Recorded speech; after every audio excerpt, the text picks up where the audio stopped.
যে গোপালগঞ্জকে আশেপাশের 3টা জেলায় ভাগ করে দে। নড়াইল, ফরিদপুর, মাদারীপুরের ভেতরে যদি ওনাদের 3 আসন ভাগ করে দেওয়া হয়, ওই জেলা নিয়ে যত মানুষ গালিগালাজ করছে ওইটা আর করবে না। আমি এই জন্য বলেছিলাম।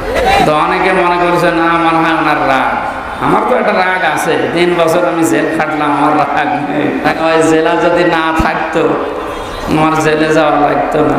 এই জেলার নামটাই যদি না থাকে, সব বিলীন হয়ে যায় আশপাশের জেলার ভেতরে, তাহলে কেউ আর গালি দিতে পারবে? এই কারণে বলেছিলাম। তুমি তো মানুষ দুঃখ পেয়েছে যে মানে নামই বাদ দিতে বললো। যে আমার আগে যে খালেদা জিয়া বলেছিল, তখন তো আপনারা কিছু বলেননি।